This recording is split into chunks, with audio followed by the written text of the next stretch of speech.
Zen Dude Nation, the time has come. You guys have been asking for this for I don't know how long, maybe a year. We are doing a body breakdown on the man himself, Brad Pitt, today.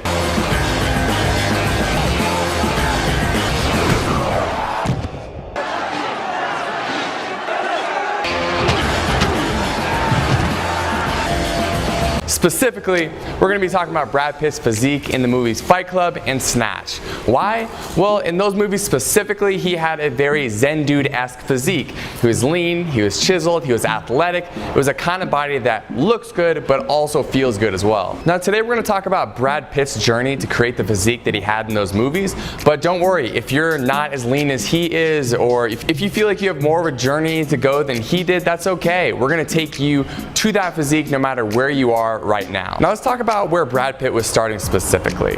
This guy was naturally an ectomorph. He was a skinny guy. He was what we call a hard gainer. So for Brad, it was actually very difficult to put weight on. And though he did lose body fat during his preparation for these roles, he was also focusing a lot on just gaining muscle. And he was really focusing on gaining dense muscle. And so with that dense muscle, you could see here in these photos, it gave him that look of being an absolute ninja, which is what we always talk about here at Zen Dude Fitness. You want to look like a ninja, and you want to feel good, you want to be athletic, and so that's what he was going for, and that's what we're going to go for today when we talk about his transformation. When Brad Pitt started his transformation, he was 5 feet 11 inches tall and around 167 pounds, and in Fight Club he got all the way down to around 156 pounds. So that's about 6% body fat. Probably too lean for some of you. We maybe want to shoot more for the Snatch physique where he was closer to 8% body fat and had a little bit more weight on his body. So before we get into talking about exactly what Brad did, I want to mention a tool to you right now that I think is going to help you achieve your fitness goals. So at Zen Dude Fitness, if you haven't seen any of our other videos, we talk about jump rope. We talk about jump rope as a tool for fat loss, and later in the video I'm going to give you free workouts that you can do. But right now, if you want to pick up the jump rope that we use to do our workouts, I'll link it in the description below for 10% off. It's the cross rope. It's one we use every day. It's the best in the world. We recommend it. So if you want that, grab it. Now let's get into the transformation. Let's start off by talking about the workouts that Brad was doing on a consistent basis. So when he went through this transformation, getting ready for this role, creating that lean muscular physique that we all strive towards ourselves, he was working out 5 to 6 days a week, and he was doing a very consistent routine. So he split up his body parts into just about a singular body part for each day he was working out. And while he did that, he was actually focusing on not doing that many sets and keeping the reps very high. So on the first day, Mondays was his chest day. So he would start off by warming up with push-ups, 3 sets of 25 repetitions each. Don't worry if you can't do push-ups, you can do push-ups from your knees. That's a modification here. And so once you complete that warm-up, you can move on to the 3 main lifts he did on that chest day. So the first one being regular bench press, 3 sets of 15 repetitions each, followed by 3 sets of incline bench press, 15 repetitions each, and then finally 3 sets of flies, which is an exercise that's great for building muscular density in the pectoral region. And again, he did 15 repetitions here as well. So I'm not going to say 3 sets and 15 repetitions for this whole video. Just understand that's what he did for every exercise I'm going to name going forward on the other workout days. Tuesday was back day. He started off back day with a warm-up where he would do 3 sets of 5 repetitions for pull-ups, and so this is the only exercise that he didn't do 15 repetitions of. That's why I mentioned it right now. If you can't do pull-ups, do pull-up negatives, and right now I'll show you a quick little video really outlining what pull-up negatives are. So if you can't do pull-ups, do these so you can work your way up to doing normal pull-ups. After he completed pull-ups, he moved on to seated rows, lat pull down, and then T-bar rows. Moving on to Wednesdays. Wednesdays was shoulder days. So you can see in a lot of the photos or famous imagery from the movie Fight Club or Snatch, he had these very sculpted full deltoids, and the reason why he was able to create those deltoids was the work he put in the weight room. So he was doing military press, he was doing Arnold press, he was doing side shoulder raises, and he was doing front shoulder raises. Thursday was biceps and triceps, curls for the girls, where he would either do the curl machine or just normal dumbbell bicep curls, followed by the easy bar curl, followed by hammer curls, and finally finishing off with the tricep extension. Fridays things. Friday, finally, it was cardio day. So he would hop on the treadmill and go about 65 to 75% of his maximum output. So he wasn't going as hard as he could because he was going for a considerable amount of time on the treadmill, but he was pushing himself into the mid to mid-high intensity range. Now, let me stop you right there. If you don't like doing treadmill work, I don't either, and you don't have to work on the treadmill, you don't have to get on the treadmill ever again for the rest of your life. Here at Zen-Do Fitness, we talk about jump rope. It's a fun tool that we use to do our cardio. It helps us build up our endurance, it helps us burn body fat, and overall it's just the most enjoyable form of high intensity exercise that we found out there. So if you want to do those type of workouts instead of treadmill, you can swap those out, and to help you do so, I'll link down in the description our free 4-week challenge with 4 weeks of workouts, jump rope and body weight related, and I'll also put it up here in the right hand corner of the screen right now. If you don't want to click down there, you can click there, you can click up here, down, up there, whatever you want. Finally, Saturdays and Sundays. So like I said in the beginning of this video, Brad was a hard gainer, and we're not all hard gainers, we're not all naturally skinny, but for him to gain that muscle mass, he just decided not to work out a lot of times on Saturdays and Sundays and instead focus on recovery. So getting lots of sleep, eating, and letting his muscles recover without doing any weightlifting or training. So if you're someone who is a hard gainer or naturally skinny, you can do that exact same thing. If you know that you have a little more body fat than Brad Pitt did in these roles, then you should incorporate more jump rope exercises or whatever cardio you want to do on these days as well. So, you know, at least 2 days of high intensity interval training workouts. From what I saw on the internet, especially for these 2 roles we're talking about that Brad Pitt prepared for, he kind of just ignored legs. He wasn't giving it much love. And if you want to give your legs some love, if you want that complete physique, we do here at Zen-Do Fitness recommend that you try to train your whole body. It just creates muscular balances and allows you to live overall healthy and creates a better aesthetic in our opinion.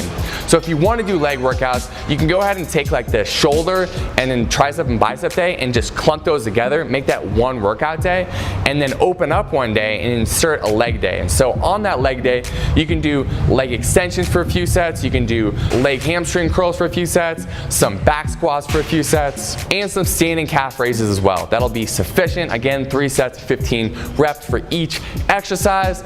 And the reason why I keep on grinding home like 3 sets of 15 reps is because this is the body breakdown for Brad Pitt. So I want you to replicate what he did in preparation for these roles. So is this the only way to gain muscle? Absolutely not. A lot of people recommend low rep days and doing less sets or more sets. It's just one way to get this done. So with that being said, let's move on. Let's start talking about his nutrition regimen. The diet. I had the Jamie Lee Curtis yogurt. I actually digested a huge gust of wind on my way to work. I shared a bagel with garbage. I had 2 chocolate cheesecakes. Oh, fat. no, yes. Yeah, whatever, I'm Are fat. you gonna be on the show or? Yeah, well, I wish I could. I'll be on the show, whatever, I don't care. I love myself and I hate myself. But my diet starts tomorrow. Our diet starts tomorrow. I know you want me to give you some kind of magic pill here and tell you exactly what he ate and be able to guarantee that you're gonna get the exact same body that he did. I'm gonna do so, but not in a way that you're gonna expect, okay? So if you go and look at the diet foods that he ate when he was preparing for these roles, it was pretty basic stuff. It was, you know, brown rice and chicken and fish and vegetables and protein shakes and Greek yogurt and cottage cheese and a lot of the stuff that you see bodybuilders eat. And so you can definitely eat those foods. They're healthy foods, they're great foods, but you don't have to be limited to those. Because if you look up Brad Pitt's training regimen online, you may find that he ate these foods and you may think to yourself, hey, you know what? I don't even want to try to get this physique because I don't want to just eat brown rice and chicken or fish every day. And I feel you 100% and understand you do not have to. Your nutrition, what you eat on a daily basis to get that body can be an enjoyable process. So I'm going to talk about that right now. If you want to follow what Brad was doing, again, he was a hard gainer, so he was trying to eat as much as he could. So he was eating almost every 2 to 3 hours. So he eat breakfast, a mid-morning snack, he eat lunch, he would go train, he would have a pre-workout before he trained where he'd have like a banana or something. Post-workout, he would have a protein shake. then he would have dinner, and then he would have a mid-evening snack. So it's a lot of food. And what I want you to understand is all the research that I've seen out there around nutrition tells us that it's not necessarily about how often you eat. The most important thing is that you're maintaining an anabolic state throughout the day, and you get the amount of calories and macronutrients that you need. So calories, which is just the energy that you consume to perform normal daily functions, including lifting weights and working out and thinking and everything. And macronutrients, protein, carbs, and fats. So for the calories and the macronutrients, we're gonna link in the description our calculator, which will help you calculate this. And if you'd like another tutorial to help you do so, I'll link up in the right-hand corner of the screen a video. It's called How to Get a Six-Pack Jumping Rope, going deep in depth, teaching you how to create the physique that you want by eating the right amount of calories and macronutrients for your body. So you can check that out, you can check the calculator out, and I'm gonna move on here and talk to you now about meal frequency. So as I said before, Brad was eating every 2 to 3 hours. He was eating a ton. For a lot of us, we live busy lives. We don't have time to do that, nor do we want to. We don't want to be the person who has their lunchbox at work. Instead, we can do something even better, guys. What you can do is you can practice something called intermittent fasting. And this is kind of turning the cheat codes on for creating this physique. So in the morning, instead of eating anything, you can just consume some branched chain amino acids. And so these branched chain amino acids, what they allow you to do is maintain an anabolic state. So you're not worried about losing any muscle. Instead, you can continue to burn body fat, maintain the muscle you have, and push your first meal until the middle of the day. So if you want some branched chain amino acids, I'll link in the description below the ones that we use on a daily basis, because we do the same thing. We're busy guys. We don't want to have to eat that many meals. So instead, we just don't eat for half the day. We eat branched chain amino acids in the morning. So once you make it to the halfway point of your day, you can start consuming your calories, your macronutrients, eating your lunch, and then eating dinner. And what we prefer to do, we believe it's the most enjoyable way to hit our macronutrient and calorie goals is just by eating 2 giant meals. And so if you're someone who has trouble getting enough food in, don't worry, you can eat breakfast if you want to. But if you're someone who always feels like you're too hungry and you always want to eat more, then cut out breakfast, replace it with BCAAs, and start eating halfway into the day. Now, I did find out exactly how many calories and macronutrients that Brad Pitt ate, and the reason why I'm not telling you how much he ate is because you would have to be 5'11", 167 pounds exactly for these numbers to work for you. And that's the whole point that we linked you up that calculator, is because we want to make sure that this plan fits you personally. If you're eating for your body personally, you're going to be much more likely to create this physique because you know exactly the amount of food your body needs to continue to lose body fat and gain muscle mass. Now comes the point of the video where I want to invite everyone to ask us questions. Drop them in the comments below if you have questions about anything we asked today, or if there are other body breakdowns that you want us to do. We know on this channel we've got a long list of body breakdowns that you guys asked for, and we're definitely going to get to those, and we appreciate each and every one of you making suggestions, because that's where our content comes from. It comes from you and your suggestions. And finally, if you're new to this channel, please subscribe to the YouTube channel. We do body breakdowns like this one, we do jump rope workouts, we do nutrition tutorials. Basically on this channel, we focus on helping you create that Brad Pitt physique in many different ways. So please subscribe to the channel, and we'll continue to make awesome videos like this to help you get lean and live an awesome life. People do it every day. They talk to themselves. They see themselves as they'd like to be. They don't have the courage you have to just run with it. The things you own end up owning you. It's only after we've lost everything that we're free to do anything.